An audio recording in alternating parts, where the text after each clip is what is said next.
Baru kali ini dalam sejarah sepak bola satu kota di Italia benar-benar menangis karena kehilangan seorang pria dari Indonesia. Dia adalah Michael Bambang Hartono, sosok di balik Como 1907 yang diam-diam mengubah segalanya.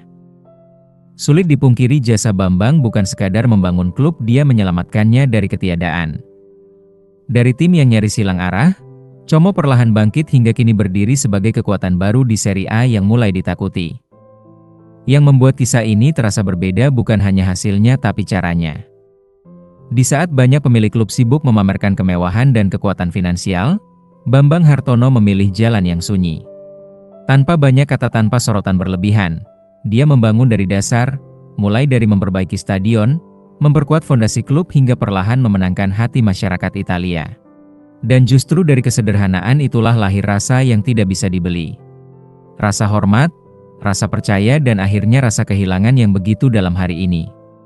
Pertanyaannya sekarang, bagaimana mungkin seorang pengusaha dari Indonesia bisa menyentuh hati sepak bola Italia sedalam ini? Hingga bagaimana caranya dia membuat sosok sebesar CSC Fabregas sampai berkaca-kaca di depan kamera? Di balik semua itu ada cerita yang jauh lebih dalam dari sekadar sepak bola.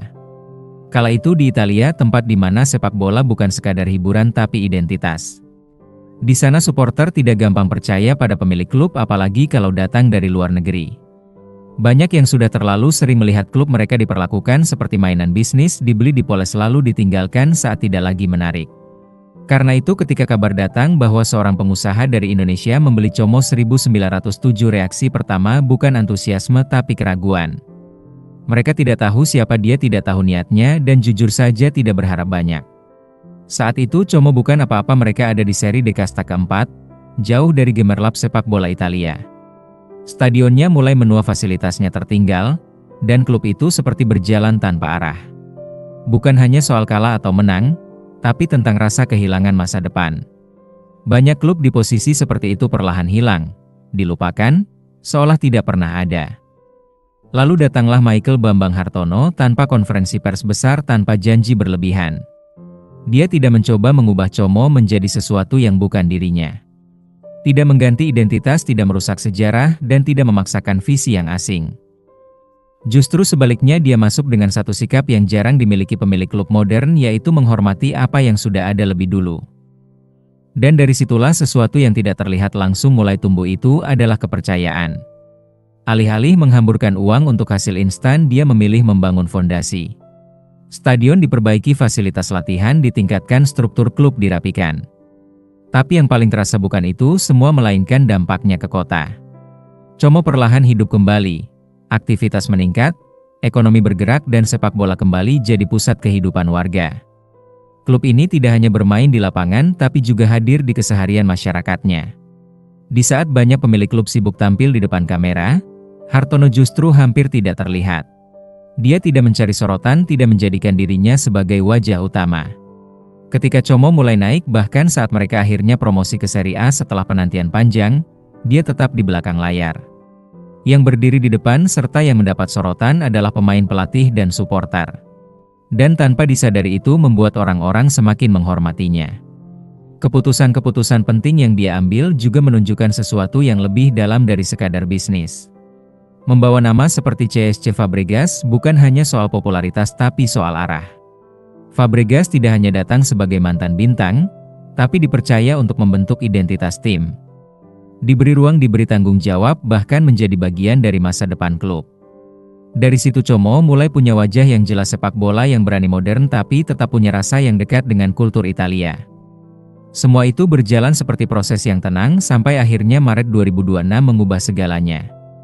Kabar bahwa Michael Bambang Hartono meninggal dunia menyebar cepat. Bagi banyak orang itu berita duka yang sangat mendalam. Bagi klub Como itu kehilangan yang terasa.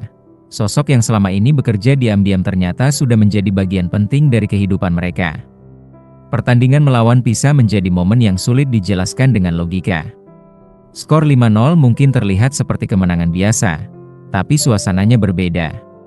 Ada emosi di setiap pergerakan, ada makna di setiap gol. Itu bukan sekadar pertandingan liga, tapi seperti cara seluruh tim mengucapkan terima kasih untuk seseorang yang tidak lagi bisa mereka temui. Setelah pertandingan, CSC Fabregas berdiri di depan kamera dengan ekspresi yang tidak bisa disembunyikan. Dia tidak berbicara sebagai pelatih, tapi sebagai seseorang yang merasa kehilangan.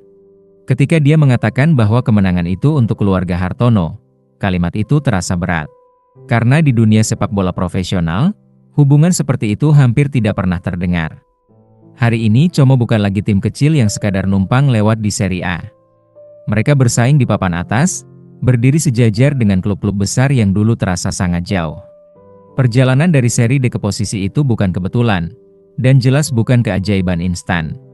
Itu hasil dari arah yang jelas sejak awal, dari kesabaran yang jarang dimiliki, dan dari cara memimpin yang tidak banyak bicara tapi penuh makna.